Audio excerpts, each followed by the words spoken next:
أنا نجلاء، ست مطلقة بقالي كام سنة كده. جوازتي كانت ثلج، ما فيهاش روح ولا حرارة، زي كوباية مية مجمدة. جوزي طول الوقت بعيد عني، حتى لو كان جنبي كنت حاساه في دنيا تانية. كان بيشوفني كأني قطعة أثاث، مش ست ليها احتياجات. كنت دايما حاسة إني قاعدة على جبل عالي ومش لاقية حد يتسلقه للآخر. كله بيخاف أو بيتعب من أول خطوة، وأنا جوايا حاجات كتير مكسورة. يومها قررت أزور عمي الحاج إبراهيم. بيته بعيد قوي، أكتر من 950 كيلو من عندي. عمي راجل طيب وغلبان، بس تعبان شوية، ومراته متوفية من زمان. عايش مع أولاده الاتنين الكبار، خالد وعمر، رجالة بمعنى الكلمة، بس متعودين يعتمدوا على نفسهم في كل حاجة. لما دخلت قلت لهم: الأسبوع ده أنا ضيفتكم، وأنا اللي هطبخ وهروق. يا حاج إبراهيم، ما تتحركش من مكانك، كل حاجة هتجيلك لحد عندك. قعدنا نتعشى أول ليلة، عمي قصادي، وأولاده خالد على يميني وعمره على شمالي. اللي بعد سنين كنت فيها زي الهوا. كنت بشوف إنهم شباب محترمين، بس يمكن محتاجين حد يهتم بيهم بعد ما أمهم مشيت. بعد العشاء قمت أغسل المواعين، لقيت عمر الأصغر جاي يساعدني.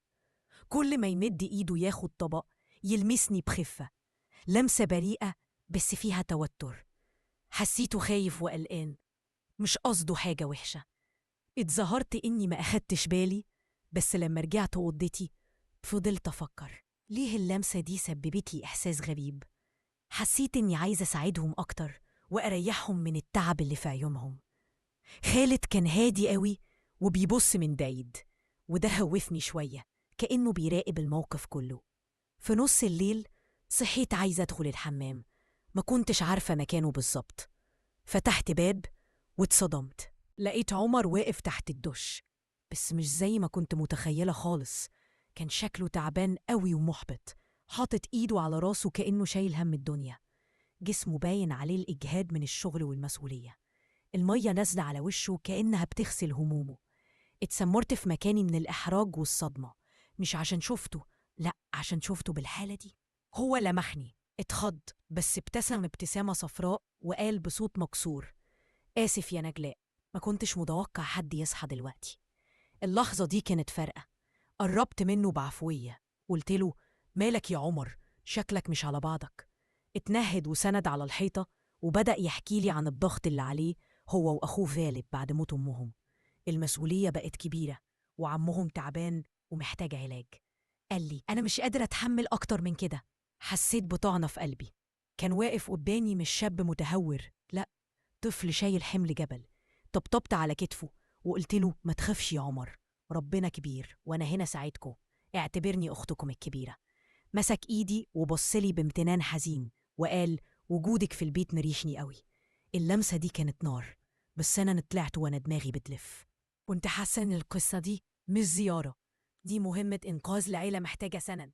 تاني يوم على السفرة كنت ببص على عمر وقلبي بيولع بالقلق عليه، بس خالد بدأ يلاحظ وكان بيبصلي بنظرات شك. بعد العشاء وأنا برتب المواعين قرب مني وقال بصوت واطي: يا نجلاء، في سر بينك وبين عمر؟ ابتسمت وقلت له: لا يا ابن عمي، مفيش غير إن أخوك شايل هموم الدنيا. فضل باصص ليا شوية وقال: وريني طريقتك دي. قلت له: طريقتي إني أساعدكم وأدور على شغل أقدر أساهم بيه، وبعتذر له عن كل تعب. بس هو كان متردد وصامت، وبالليل بعت لي رسالة قصيرة: تعالي بعد الظهر، ما تقيليش لحد حاجة. تاني يوم لبست لبس بسيط جدا كأني رايحة شغل. دخلت الأوضة، جه خالد وشافني جاهزة بجدي وقال مستغرب: إيه ده يا نجلاء؟ ده مش شكل واحدة هتعمل مساج. قلت له: أنا مش جاي أعمل مساج، أنا جاي أعمل خطة إنقاذ. وقعدنا نشتغل سوا، نشرح أرقام ونحسب مصاريف العملية. كنت بحاول أحول ضغطهم لطاقة. هو قال لي فجأة: أنا آسف، كنت فاكر إنك جاية لحاجة تانية. قلت له: أنا عارفة كنت بتفكر في إيه، بس أولويتنا عم إبراهيم. قال لي بصوت مكسور: أنا غيرت من عمرو لما شفتك بتطبطبي عليه. قلت له: الغيرة دي لازم تتحول لقوة مش ضعف. اشتغلنا سوا لحد ما كسرنا الحاجز بينا، بقى فيه ثقة مش أي حاجة تانية.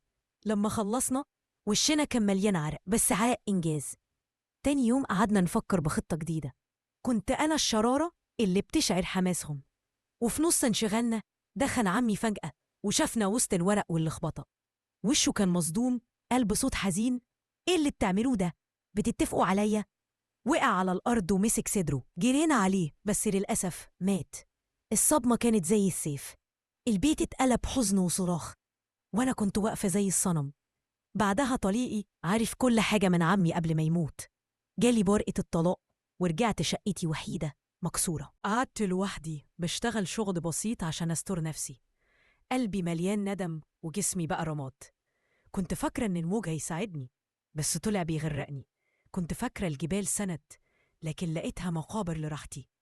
أنا نجلاء، مطلقة، نادمة. مفيش في إيدي غير دعاء واحد: يا رب سامحني وعدل حياتي من جديد، حياة فيها راحة وسلام.